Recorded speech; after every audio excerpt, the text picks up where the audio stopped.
Hello and Jai Bharat everyone. How are you all? I hope you all are doing very well. So guys, this is chemical bonding lecture 17, जिसमें कि हम प्यार से बात करें एक बहुत ही छोटू सा प्यारा सा कॉन्सेप्ट मेटालिक बॉन्डिंग के बारे में। तो मेटालिक बॉन्डिंग क्या होता है, इसके कारण क्या इफेक्ट होते हैं, ये सारा कहानी देखेंगे। मेटालिक बॉन्डिंग समझने के पहले मैं एक बात बताना चाहूंगा आयनिक बॉन्डिंग के बारे में, कि अगर हम कंसिडर करें reaction between metal and non metal, तो क्या होता है कि जैसे अगर मैं बात करूं Na और Cl की बात कर लूं, तो Na क्या करता है, अपना एक इलेक्ट्रॉन लॉस करता है और Cl माइनस Cl उसको एक्सेप्ट करता है। तो यहाँ पे सोडियम जो है वो Na प्लस केटाइन बना लिया और क्लोरीन जो है वो Cl माइनस एनाइन बना लिया, और इनके बीच क्या होगा, इलेक्ट्रोस्टैटिक अट्रैक्शन। चूंकि अपोजिट चार्ज्ड पार्टिकल्स है तो इलेक्ट्रोस्टैटिक अट्रैक्शन होगा, है ना। और ये क्या बना लिया, आयनिक बॉन्ड। और NaCl जो है वो क्रिस्टल के फॉर्म में एग्जिस्ट करता है। मींस व्हाट, कि जैसे ये केटाइन है, एनाइन है, केटाइन है, एक पर्टिकुलर स्ट्रक्चर में एनाइन है, केटाइन है, इस तरीके से एग्जिस्ट करता है, और इसको हम क्या बोलते हैं, आयोनिक क्रिस्टल बोलते हैं। चूंकि ये क्या हो गया, आयोनिक कंपाउंड हो गया, तो इसको क्या बोलते हैं, आयोनिक क्रिस्टल बोलते हैं। लेकिन तब क्या, अगर जब हम बात कर लें दो मेटल एटम्स के बीच, लाइक अगर देखो मैं पिक्चर से दिखाने की कोशिश करूंगा, है ना, तो मेटालिक बॉन्डिंग एकदम क्रिस्टल क्लियर समझ में आएगा। ठीक है, यहां पे ध्यान से समझना सब लोग, कि अगर मान लो मैं एल्यूमिनियम, है ना, एल्यूमिनियम एटम को कंसिडर करूं, तो इसके वैलेंस शेल में 3 इलेक्ट्रॉन्स हैं। अब जो मेटल्स हैं वो इलेक्ट्रॉन आसानी से लॉस कर सकते हैं अपने वैलेंस शेल के, तो एल्यूमिनियम क्या करता है, अपना ये जो 3 इलेक्ट्रॉन है वो आसानी से लॉस करके ये क्या करेगा, Al3 प्लस केटाइन बना देगा, और 3 इलेक्ट्रॉन इसने क्या कर दिए, लॉस कर दिए। अब इसका अरेंजमेंट कैसा होगा, केटाइन, है ना, ढेर सारे बन गए यहाँ पे, मतलब ढेर सारा एल्यूमिनियम एटम है, तो सबने अपने 3-3 इलेक्ट्रॉन वैलेंस वाले लॉस कर दिया। अब इससे क्या होगा कि इलेक्ट्रॉन क्लाउड जो है वो रैंडमली अरेंज हो जाएगा, और ऐसा तुम्हें दिखेगा, है ना, ऐसा आपको दिखेगा कि ये जो पॉजिटिवली चार्ज्ड केटाइन है वो बेसिकली इलेक्ट्रॉन के एक समंदर में ऐसे डूबे हुए हैं। इलेक्ट्रॉन क्लाउड ऐसा फैला हुआ है, जो लॉस किया इसने वो इलेक्ट्रॉन क्लाउड क्या है, फैला हुआ है, और जो केटाइन है वो क्या है, इसमें डूबा हुआ है। ठीक है, तो यहां पर जो है वो इलेक्ट्रॉन क्लाउड का कोई पर्टिकुलर अरेंजमेंट नहीं होता है। ये ऐसा समंदर में जैसे पानी का अरेंजमेंट नहीं है, उसी तरीके से इलेक्ट्रॉन क्लाउड का कोई एक पर्टिकुलर अरेंजमेंट नहीं है ना। और इस तरीके से बनता है मेटालिक लैटिस, जैसे इसको क्या बोलेंगे, aluminium lattice. Clear, very clear, है ना। अब अगर हम बात कर लें तो मेटालिक बॉन्डिंग अब समझ में आ रहा होगा कि क्या होता है और कैसे ये बनता है और कैसे एक्सप्लेन करेंगे, तो इसके बारे में थोड़ा सा बात कर लेते हैं। सबसे पहला पॉइंट समझ में तो आ ही गया होगा, बस अब लिखते जाओ। पहला पॉइंट ये है कि metallic bonding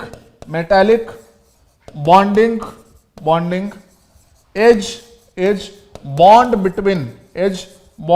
between two metal atoms। Like अगर हम बात करें एल्यूमिनियम और एल्यूमिनियम, ये दो एटम है, तो इसके बीच कैसा बॉन्ड होगा, इसके बीच होगा मेटालिक बॉन्ड, क्योंकि इस तरीके से ये लैटिस बनाएगा, और इस पूरे स्ट्रक्चर को बोलेंगे मेटालिक लैटिस। क्लियर है।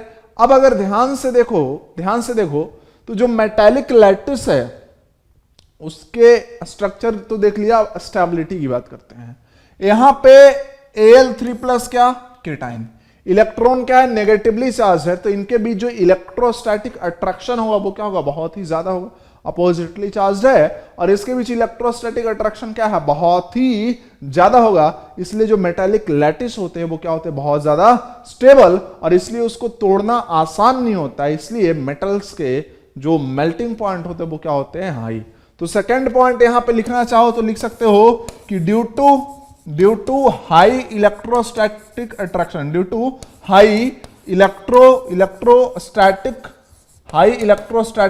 अट्रैक्शन, हाई इलेक्ट्रोस्टैटिक अट्रैक्शन, है ना, melting point of metals are high, are high.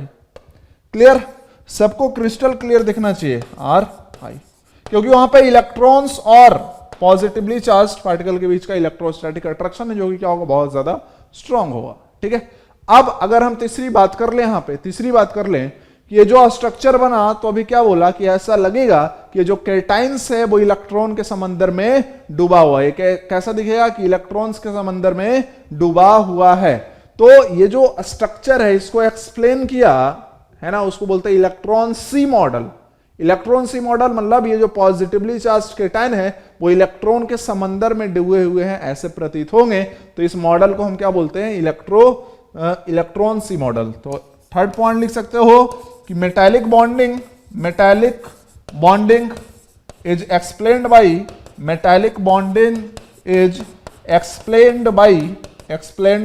By electron sea model.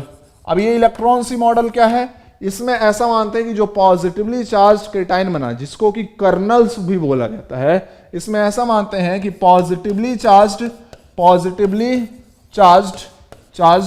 Cation, जिसको क्या बोलते हैं कर्नल्स, आर्मी वाला नहीं ये मेटल वाला है, are kernels are dipped in the sea of electron cloud। बात क्लियर है। तो ये हो गया इलेक्ट्रॉन सी मॉडल। अब आप ध्यान से देख सकते हो, इसको प्यार से देखो फिर से। तो ये जो इलेक्ट्रॉन्स है वैलेंस शेल के क्या हो गए, वो फ्री हो गया, वो एटम में नहीं है, वो क्या आ गए, बाहर आ गए। ठीक है, तो इसलिए जो इलेक्ट्रॉन्स है वो आसानी से मूव कर सकते हैं, आसानी से मोशन कर सकते हैं, जिस कारण से मेटल्स जो हैं वो गुड कंडक्टर ऑफ इलेक्ट्रिसिटी। इसलिए आपने देखा होगा कि जब हम वायर यूज करते हैं तो वो कॉपर का होता है, एल्यूमिनियम का होता है, क्योंकि वहां पे electrons are free to move. ठीक है, तो थर्ड जो नेक्स्ट पॉइंट है मींस 4 पॉइंट लिख सकते हो कि metals are good conductor of electricity. Metals are good conductor of electricity due to presence of this free mobile electrons। Mobile मतलब मूव कर सकता है, due to this free mobile electrons। ठीक है, क्लियर, किसी को डाउट नहीं है? नहीं है। तो मेल्टिंग पॉइंट मेटेलिक लैटिस की बहुत ज्यादा होगी, ये एक अच्छा कंडक्टर हुआ इलेक्ट्रिसिटी की। अब थोड़ा मैलिवियलिटी की बात कर लेते हैं, मतलब खींचना है ना, किसी चीज को खींचने की प्रॉपर्टी को बोलते हैं ना, स्ट्रेचिंग प्रॉपर्टी बोल सकते हो। अब अगर मैं आयनिक क्रिस्टल की सबसे पहले बात कर लूं कि क्या इसको हम खींच सकते हैं और ये ना ब्रेक हो, क्या हो सकता है आयनिक में? तो देखो ध्यान से क्या होगा कि जैसे तुमने मान लो इधर से प्रेशर लगाया, तो ये दोनों जैसे इधर से इतना दूर हमने प्रेशर लगाया, इसको है ना ऐसे देखो हथौड़ा मारते हुए। तो अगर मान लो तुमने प्रेशर लगाया तो क्या होगा, ध्यान से समझना क्या होगा। ये अब कुछ ऐसा दिखने लगा, ये पॉजिटिव नेगेटिव पॉजिटिव, हथौड़ा मारा तो थोड़ा सा ये जो है वो नीचे आया मतलब ये कुछ ऐसा आया, प्लस माइनस, फिर क्या आया माइनस, फिर क्या आया प्लस, ऐसा हो गया। अब यहां पे चूंकि देखो ये टूट जाएगा, ये आसानी से अलग हो जाएगा। क्यों? क्योंकि पॉजिटिवली चार्ज आ गया जस्ट बाजू में, तो यहां पर रिपल्शन क्या होगा, बहुत ज्यादा होगा, इसलिए ये दोनों क्या हो जाएंगे, सेपरेट हो जाएंगे। ये मैलिएबल नहीं है। ठीक है, इसको तुम खींच नहीं सकते हो, टूट जाएगा नहीं तो। लेकिन अगर हम यहां पे बात कर ले मेटालिक लैटिस की, तो क्या होगा, ध्यान से समझना। जैसे यहां पे तुमने इधर से क्या करा, प्रेशर लगाया, ये क्या आया, नीचे आया, तो नीचे भी आएगा तब भी क्या, चूंकि यहां पे इलेक्ट्रॉन्स क्लाउड क्या है, रैंडमली अरेंज है, तो फिर भी क्या होगा, फोर्स ऑफ अट्रैक्शन लगता रहेगा, है ना, कर्नल्स और इलेक्ट्रॉन क्लाउड के बीच, मतलब क्या होगा अपना, तब भी मेटालिक लैटिस क्या होगा, स्टेबल होगा। इसलिए जो मेटल्स होते हैं, है ना, मेटल्स के जो लैटिस होते हैं उसको तुम खींच सकते हो, वायर को तुम खींच सकते हो सकता है कि नहीं टूटे एक पर्टिकुलर स्ट्रेंथ तक। बात क्लियर है? तो यहां पे क्रिस्टल क्लियर दिख रहा होगा कि इसमें अगर हम, है ना, प्रेशर लगा के, है ना, इसको दबाते हैं तो क्या होगा, यहां पे पॉजिटिव चार्ज जस्ट सामने आ जाएगा और रिपल्शन ज्यादा होगा। लेकिन यहां पे ऐसा कुछ नहीं है। यहां पे क्या होगा, अगर तुम यहां पे प्रेशर लगाओ तो ये दोनों थोड़ा नीचे आएंगे, तो इधर भी इलेक्ट्रॉन है, इधर भी इलेक्ट्रॉन है, फिर से क्या होगा, अट्रैक्शन होगा। मतलब डायरेक्टली यहां पे पॉजिटिव चार्ज, मतलब केटाइन सामने कभी नहीं आएंगे। इसलिए जो है वो मेटल क्या होता है, मैलिएबल होता है, इसको तुम खींच सकते हो। क्लियर है ना? बहुत ही आसान है। तो कंक्लूजन क्या है मेटेलिक पॉइंट का, कि दो मेटल एटम्स के बीच, जैसे सोडियम एटम है तो इसके बीच कौन सा फोर्स लगेगा, मेटालिक बॉन्डिंग लगेगा। Zn एटम है, इसके बीच कौन सा फोर्स लगेगा, मेटालिक बॉन्डिंग। कॉपर है, इसके बीच कौन सा फोर्स लगेगा, मेटालिक बॉन्डिंग। एल्यूमिनियम एटम के बीच मेटालिक बॉन्डिंग। चूंकि अभी दिखाया कि इलेक्ट्रॉन्स और कर्नल्स के बीच का इलेक्ट्रोस्टैटिक अट्रैक्शन हाई है, इसलिए लैटिस को तोड़ना आसान नहीं होगा, इसलिए जो मेल्टिंग पॉइंट्स होंगे वो क्या होंगे, हाई होंगे प्योर मेटल के। तीसरी बात, चूंकि ये इलेक्ट्रॉन्स फ्री टू मूव है, इसलिए क्या होगा, गुड कंडक्टर ऑफ इलेक्ट्रिसिटी होगा, इसलिए जब हम वायर बनाते हैं तो कॉपर एल्यूमिनियम लाइक है ना यूज करते हैं। किसी कोई डाउट नहीं है? ऐसे तुम दूसरे का भी समझ सकते हो।